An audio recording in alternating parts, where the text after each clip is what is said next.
You might have been following recently, Hungary banned Pride. So Viktor Orban is the leader of Hungary, and he's like a far-right dictator type.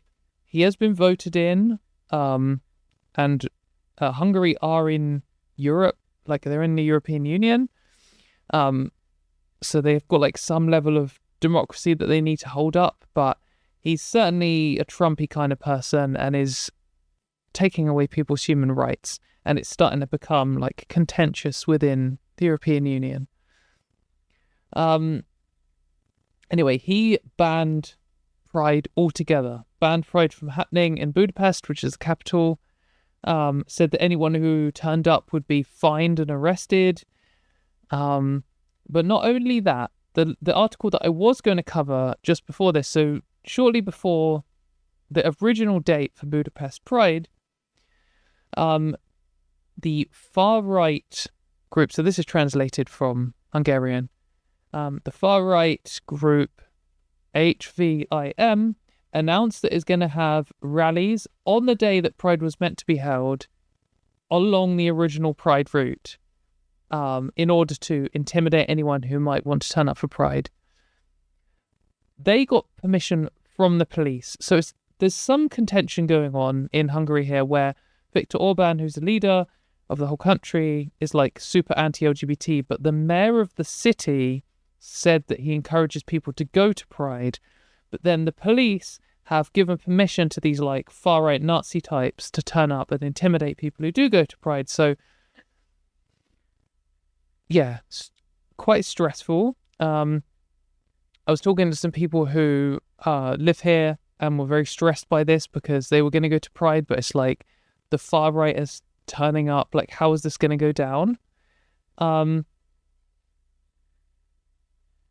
So, yeah, the quote translated from HVIM says, "Let's spend a pleasant shared afternoon together in Budapest in the spirit of accepting normality and protecting traditionality." So, you know, classic Nazi-style dog whistles. Like this kind of thing, I don't know why they bother pretending. Like, you're not organising anti-LGBT far-right meetups on Pride in the same place as Pride if by accident. Like, they've done this on purpose and everyone knows it. They also indicated, they reported the mayor, they had anyone who does not comply with their rules will be moved by the police. The rules state the following: we welcome white, Christian, religious and heterosexual men and women to our events. Anyone who does not agree with the concept of traditional family, thousands of years of basic principles and normality and the goals of HVIM is an undesirable person at our events. Our organisers will ask them to leave and exclude them from the locations of our meetings. I mean, I take back the comment about dog whistles. They fucking said it there, didn't they? My goodness. Kind of refreshing to hear them say it out loud. Like, why can't the gender criticals in the UK just say it out loud like that? It would be terrifying if they felt confident enough to do it, but at the same time refreshing that we didn't have to deal with all this like lying and subterfuge all the time. We inquired with the police in the capital regarding the meetings and the police measures mentioned above. In response, they wrote, similar to the previous information, that 3 private individuals had announced a rally on the same route as Pride, in part or in whole, and the police took note of these as they did not violate the assembly law. So the police are protecting them. So yeah, this was kind of stressful. I mean, these people are Nazis, right? We welcome white, Christian and heterosexual men and women. Like, yeah, scary stuff. I was scared for the people I knew who were going to go to this. So just kind of setting the scene. So this was before Pride happened, and I wasn't sure how it was going to go. I wasn't optimistic, but I wasn't pessimistic. I was kind of neutral and hoping that there wouldn't be too many arrests and people attacked by Nazis. Well, if you haven't seen what happened, you're in for a surprise and a positive, amazing one. So, an insane amount of people turned up to Pride. Oh, sorry. Yeah, an absolutely crazy amount of people turned up to Pride. Just look at how many people there are here. Just absolutely amazing. Oh, God, sorry. I don't know why these aren't muted. I swear I muted them already. Like, just look at it. Look how many people there are there. And from what I understand, they changed the march route. So all these like Nazi groups were stationed around and they didn't get to interact with any of the thing because they like changed it. So that's also amazing. But there is so many people here. I also heard that there were hardly any, in comparison, hardly any Nazis showed up. One is too many. But just like incredible scenes here of how many people were like, Viktor Orban has banned Pride and threatened to arrest people and fine them. Get fucked. Look at it. You really need to just take this in because it is incredible. Like I sort of woke up to these pictures and man, it's giving me energy now looking at it. This is like how you say fuck you to authoritarianism. What is so incredible about this? We've got a Guardian article here. Do we have more videos? Yeah.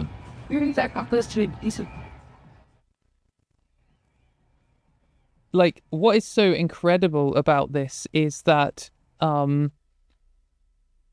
if people were too intimidated to come and it was a small event or no event at all, or is outnumbered by the Nazis or something, then Orbán would have won. Oh, we've got some interviews. Okay, let's listen to these interviews.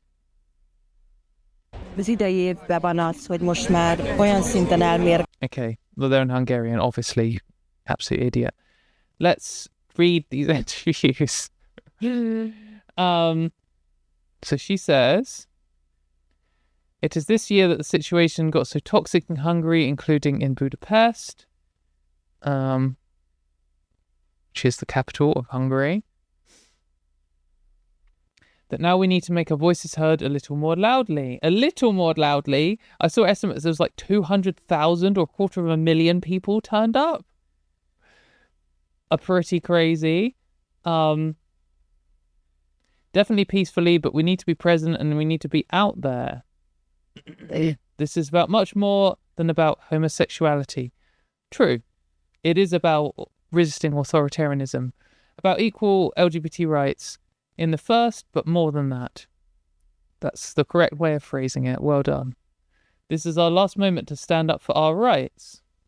Because, yeah, like, the classic situation is with these dictator types is they clamp down on one minority's rights as a way of squeezing through the oppression, and as soon as they've established the principle, they roll it out to everyone. I mean, that's exactly what has always happened. It's the same pattern every time, and everyone should know about it because people walk into this bullshit otherwise.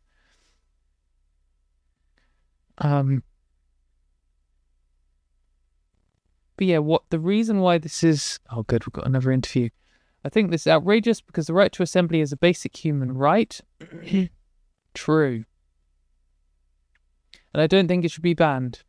Yeah, just because someone does not like the reason why you go to the street, or they do not agree with it, you still have the right to go and do so. Not everybody has to be there. It's not mandatory. Maybe it should be.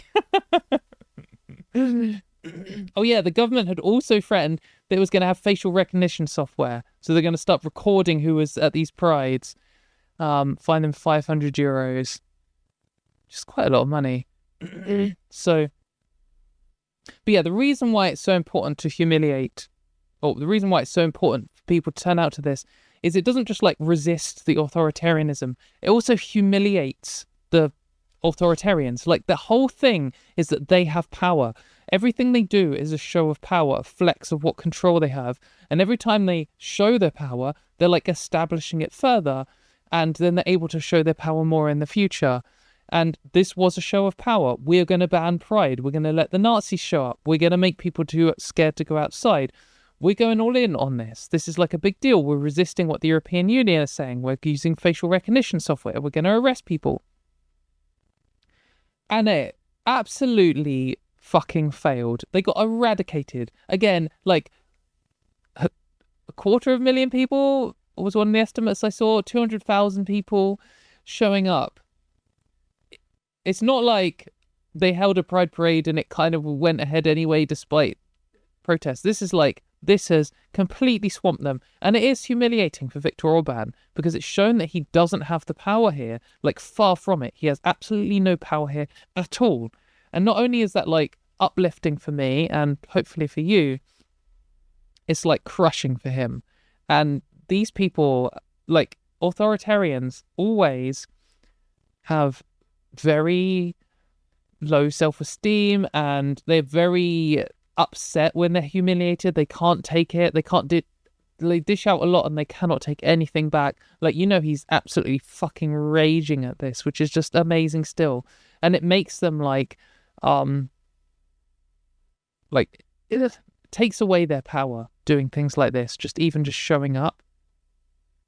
So massive congratulations to Hungary for showing up and pushing back against this guy. And I hope this is the start of the end of Viktor Orban's reign of terror, and that they vote him out as soon as they can, if they can, and if not, they chuck him out. But yeah, just again, look at some of these pictures. Look how many people that is. I was like amazed that bridge could even hold that many people. I just worried about it falling into the river. Yeah, just so good. There are just so many people. I wish that I could have gone to this. I've never been to Hungary. I've always been a bit nervous to go because of how anti-LGBT it is. So they've missed out on my tourist money. But seeing how gay it is, maybe it is safe to go. Yeah, just incredible stuff. Something that Alejandra pointed out is that the American coverage of it, so if we just look at this, so this is from the New York Times, saying, unable to find any marchers performing lewd acts or any evidence of the bacchanalia the government had been warning against for weeks, Mr. Orban's media machine focused on the traffic jams and minor scuffles caused by the march. Chaos at Budapest Pride read a banner headline in one of the newspapers, a media outlet that serves the version of the Soviet Communist Party newspaper. Mr. Orban, a populist nationalist, has long cast Hungary as a bastion of conservative values, besieged by woke forces in the European Union and the United States, trying to distract attention from Hungary's faltering economy and to rev up his right-wing rural base. A really good, perfect analysis of what has happened, right? There was a big protest. They couldn't really, they were lying about it in the first place, saying it was bad for children and stuff. They couldn't find any examples of that, so they then focused on things like minor traffic infractions and stuff because they have to generate fake outrage. And then pointing out that the media is basically state media because it blindly defends this bullshit. And then saying it's this nonsense about woke forces in order to rev up right-wing base. Perfect. So true. Wait, who did this come from again? The New York Times? So, as Alejandra points out, it's amazing how much clarity the New York Times has about Viktor Orban and his crackdown on LGBT people. If only they had it for Trump and the US. It's the exact same political strategy. Like, this is exactly what Trump is doing. And the New York Times, in the case of the Trump situation, they are this, like, blindly backing the state newspaper. And it's exactly the same in the UK. This is what the BBC does. When there was a huge trans rights protest, the biggest trans rights protest in UK history, tens of thousands of people, they didn't cover it at all. And the one headline they did do was statue vandalized because someone had written trans rights on it in like chalk or something. It's the same thing. I don't know why, like, obviously, Orbán is a bit more extreme than what we have in the UK, because he has actually banned Pride, and they haven't done that yet in the UK. Though Keir Starmer's Labour, legit, genuinely, within his term, could do that. Like, we've seen how far they've moved already. So it's more extreme, and Pride isn't quite banned yet in all states in the US.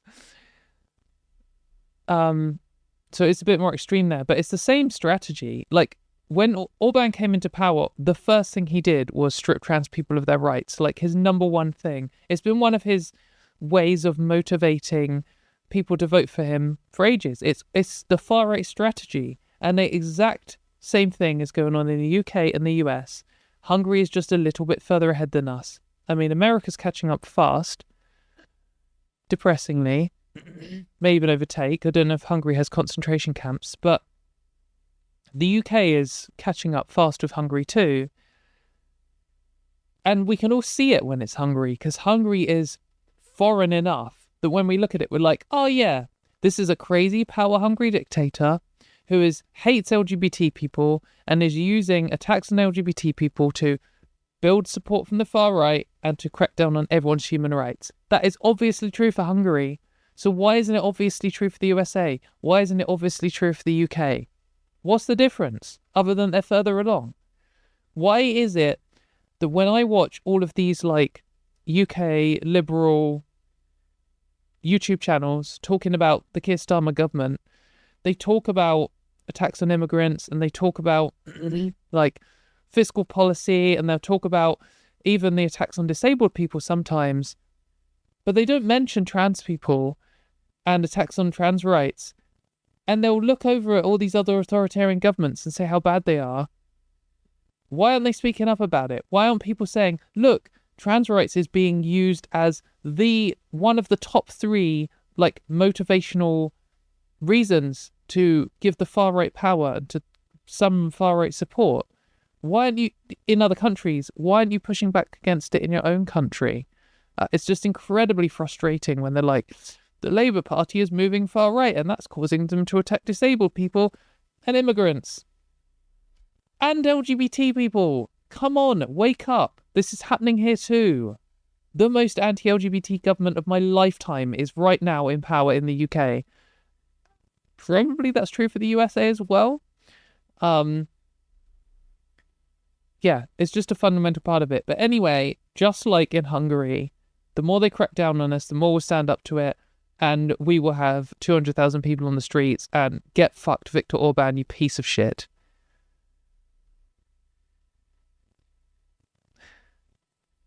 Bans straight people from leadership roles and democracy flourishes for everyone. I saw this good, I can't remember who said it, and I can't remember what the exact quote was, but there was like 2 feminists talking, and one of them said, like, men are lucky we don't want to get even. We don't want to get revenge. We just want to get even. We just want 50% of all leadership positions to be women, because that would be even. And then the other one was like, well, to be even, we need like 2,000 years of only women in power. Then we will be even. It's like, yeah, that is true. Really, you shouldn't be able to, like, the classic conservative thing to do is like, oh no, you've had rights now, everyone's equal now, so why are you still complaining? No. Once we've had 2,000 years of matriarchy, then we can have a neutral society, and then it'll be fair.